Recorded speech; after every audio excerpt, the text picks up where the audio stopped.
Speedbird 851, turn right heading 180. Order 14 Papa, turn right 245, report localizer established 27. Hi everyone, welcome to DJ's Aviation.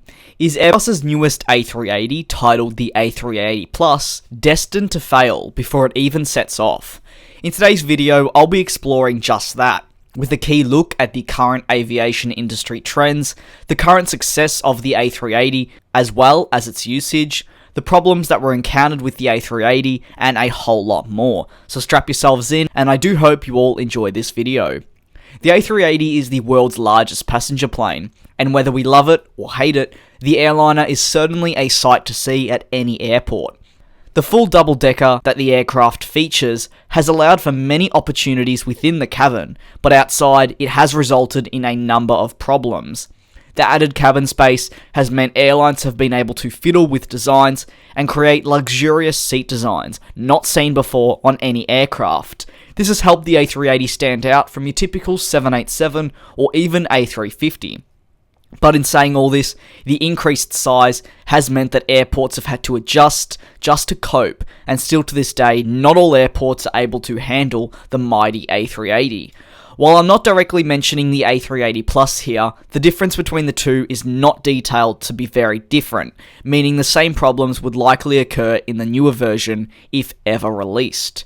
Next, I want to discuss the need for an A380 Plus. Right now, interest for the classic A380 is quite dry, and Emirates is certainly leading the way in orders, with well over 150 in total now being ordered. However, other carriers are starting to work out replacement plans for the four-engined aircraft, with the likes of Singapore Airlines already removing their oldest A380s due to the expiration of their lease. These A380s, as discussed in an earlier video, are now likely going to be headed for the scrap if the leasing company can't find an owner in the coming weeks.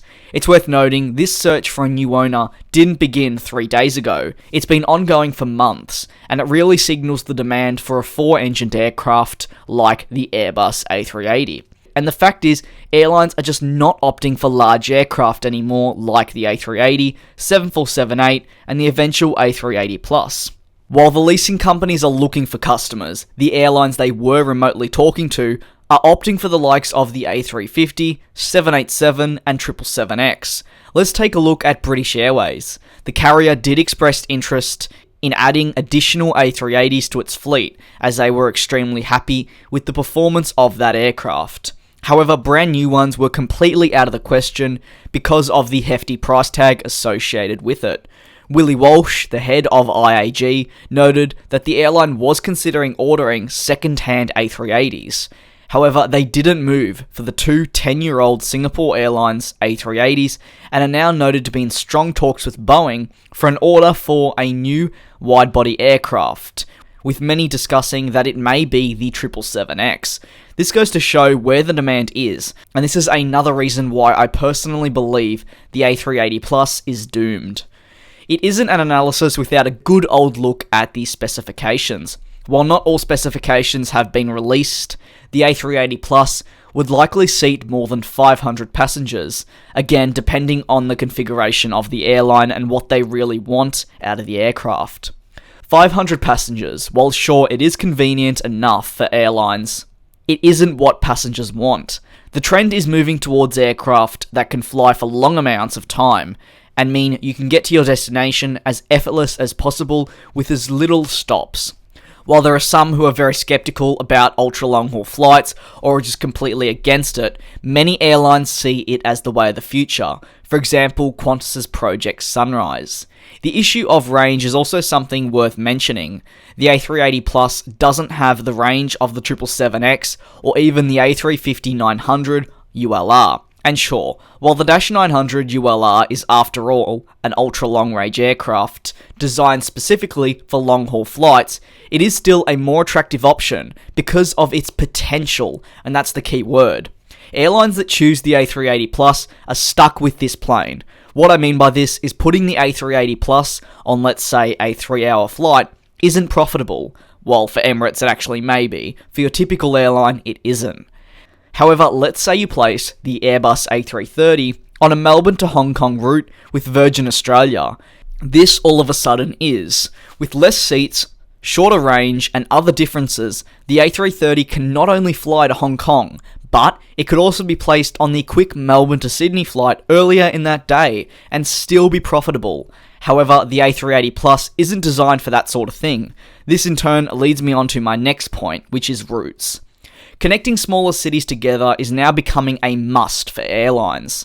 Hence the sudden surge in the need for middle-of-the-market airliners like the A321neo series and Boeing's eventual 797, or at least that's what it's dubbed to be.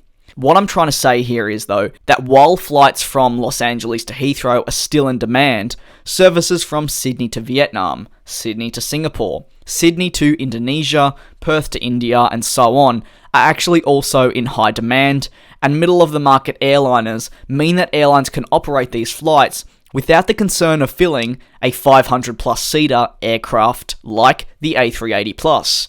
In saying all this, you're probably thinking that the A380 Plus could be placed on that Los Angeles to Heathrow service, and yes, you'd actually be correct in thinking that. But the airlines who already do operate this route do prefer the Boeing 777. But hang on a second. You're again probably thinking to yourself, wow, but the A380 Plus has improved heaps in terms of technology and is therefore better to fly.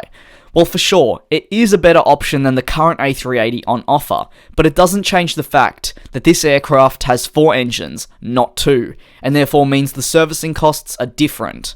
And while 4 engines are expensive to maintain, ultimately, the A380 is expensive to run, even the improved A380 Plus. It only takes a quick look at the 777X to see what's in store for the future of the aviation industry. While I've discussed the problems, I want to take a look at the current Airbus A380 and discuss the orders. The key operators of the A380 with the most orders include Emirates, Etihad Airways, Singapore Airlines, Qantas, and Lufthansa. There are in fact other airlines, but these are the carriers with the most orders. Now the total orders from airlines sit around the 10 to 24 mark, with the majority coming in at the low 10s. However, Singapore Airlines stand out with a whopping 24. For such a large aircraft, it's a modest total to say the least. But we are yet to have a close look at Emirates, who have a whopping 162 on order in total. Of course, some of these have been delivered. That far exceeds any other carrier's orders. Without Emirates, the A380 program wouldn't be the same, and would most likely have shut down by now. So why am I looking at the order list of the current A380? Well, it's actually to establish what carriers may be interested in the new one. Obviously, Airbus would be crossing their fingers that Emirates would order a large chunk, but with the 777X, 787-10, and still around 60 A380s to be delivered, the question is, where would this aircraft fit in within their operations? The more pressing issue, though, is Emirates' lack of interest for the A380 Plus and its capabilities. Emirates outlined a few considerations to Airbus about what they'd want in the new A380, and Airbus in a way ignored these and launched the A380 Plus, not housing any of the key features that Emirates requested.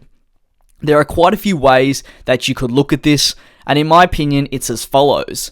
1. It could be deemed as a mistake on Airbus's part to not listen to Emirates, who after all are their biggest customer, with airlines closely watching Emirates' movements within the industry, like Etihad and Qatar. If Emirates opted for the new A380, Airbus may have just seen these carriers follow, and while the figure of orders may not be at 400 immediately, it would be better than not having your key carrier disinterested.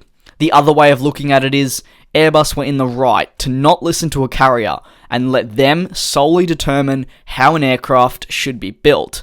What do I think? Well, I believe if Airbus had the intention of selling the newer A380, they should have listened to their leading A380 operator and try to work out an aircraft that suits their needs specifically.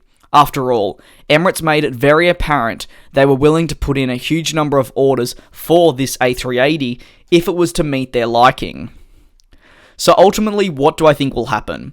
I don't see the A380 Plus being a success, and as much as I'd like to see it succeed because there isn't anything better than a 4-engine jet in the sky, there are too many things stacked up against it. Of course, I could be wrong, but a couple of small mistakes on Airbus's part have resulted in the likes of Emirates at this stage having no interest in it. What do you think? Will the A380 Plus be a failure? Will the A380 Plus even officially launch with a carrier? Feel free to drop all your thoughts on this aircraft in the comment section below, and I'm certainly going to be reading through the comments to hear all your opinions. If you enjoyed this video, feel free to drop it a like, and if you're new to the channel, of course the subscribe button is always there. I'd like to thank you very much for watching this video of mine, and of course the continued support you all show me. I look forward to you all joining me in the next one. Race all of these broken dreams in flight, and we'll fly.